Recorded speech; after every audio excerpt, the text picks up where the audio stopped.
My son, Brian Barton, disappeared. He was 25 and a half. My daughter, Becky Kramer, she was 23 years old. Jesse Ross, he's our son. The missing person is my daughter. It was my husband. Our son. He was 19 years old. 25. 21. 59.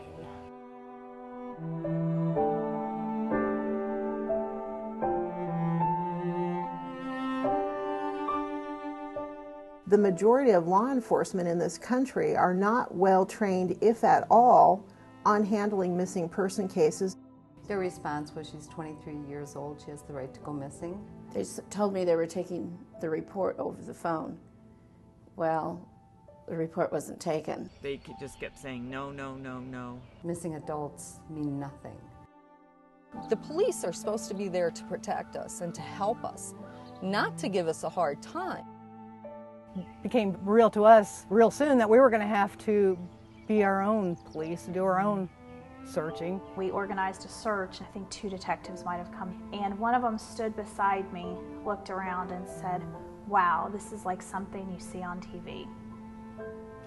And he was our missing person detective.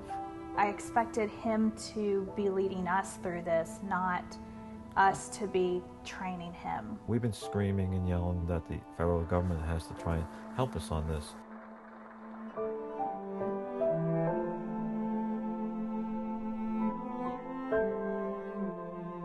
This bill is about adults who go missing under dangerous circumstances. It makes some minor changes in the law, but makes big changes for those families who have been affected. For me, if it had just been one case, it would have been enough to work on changing the law. But the fact is, there were many more than any of us ever realized. It will never be acceptance. This is my life. And, but I'll get on with it.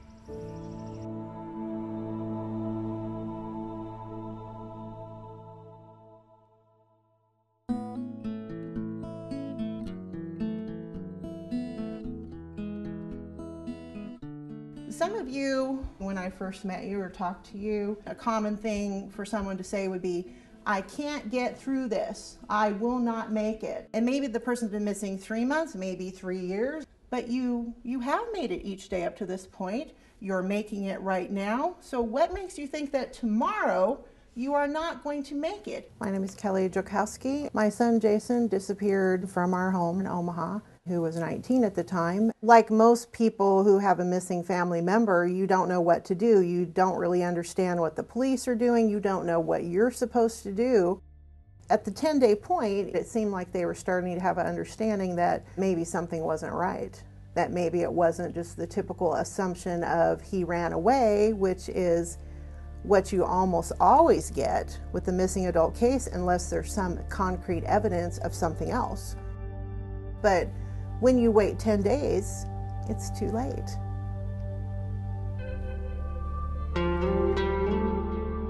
I kept thinking, what am I supposed to do? There's something I need to do.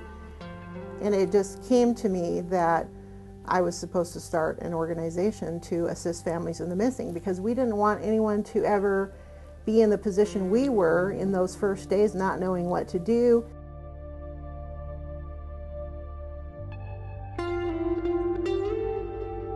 One of our cases way back from the beginning of Project Jason was of a young man named Jeffrey Ben. I met his mother at a conference in which she spoke. It was like we were kind of in a group, kind of a brotherhood, because we all had these missing sons of about the same age.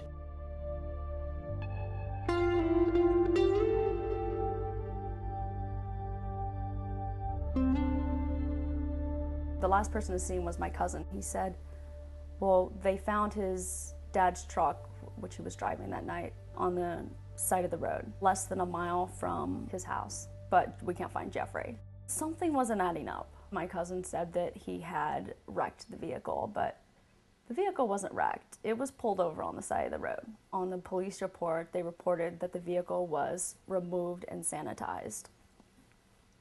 To me, that's just cause. That's a reason to go back and question everyone. I went up to one of the police men, and was like, do you guys have any leads? And they're like, we think he just, ran away or something. And it was like, my brother wouldn't run away. They were treating him like he was a kid that ran away, but we weren't protected with him being a kid that ran away because he was, been 18 for 4 months. He was treated as an adult. 5 years, had passed, and my mom had told me that some loggers way up in the Kaimachi Mountains found some remains. And they're like, okay, well, we're gonna go dig. We got our whole family, like my mom's side of the family, we're gonna go up in the mountain and dig. And I remember being like, what do you mean you're gonna go dig? It's not like a police, like an investigative scene, or it's not like roped off or anything. No, they went one day and, they said they couldn't find anything. We started digging and digging and digging, and I remember I was digging and I threw the shovel away and started digging with my hands because I found a thread, a piece of shirt. I was just, digging and throwing stuff, and my mom's like, wait a minute, what did you just dig up? And I was like, I don't know, it's like a branch or some old like twig. And my mom, because she's a registered nurse, and she said, that's a rib. It was one of my brother's ribs that I had dug up. It was pretty emotional. Why am I holding my brother's rib? Why did I just dig up a rib? Like, I could have gone for the rest of my life without knowing what a human rib looked and or felt like. There were no police officers to give it to bag it, to like properly do anything with. When I came back, it was just frustration and anger and sadness and just this like cocktail of emotions.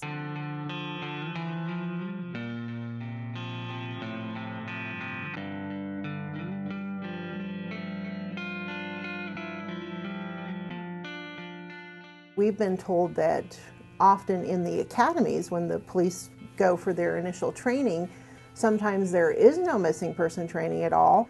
They need to have some sort of a checklist. They need procedures to outline what they should do. At the very end of the conference, they presented what's called the model legislation. What the legislation is it's just a checklist for the police to follow so that they follow the proper procedures when filing a missing persons report. It also takes away from the police the ability to say yes or no.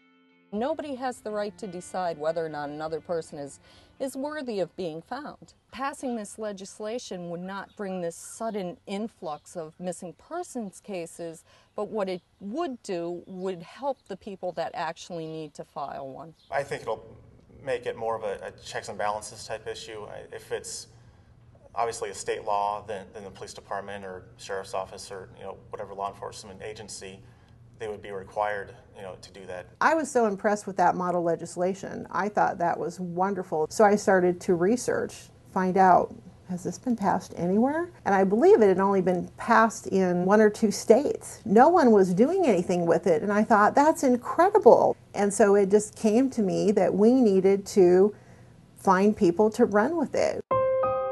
Kelly Jolkowski took the model legislation and began developing teams of advocates and going from state to state. It has been adopted by 10 states. We also still have some new volunteers in some other states who are getting started. This model legislation is so important. We need to have all 50 states involved in this. If a law is enacted, I think it would be a good thing just to have, like I said, checks and balances. You have to have people trained to do this because you're messing with people's lives.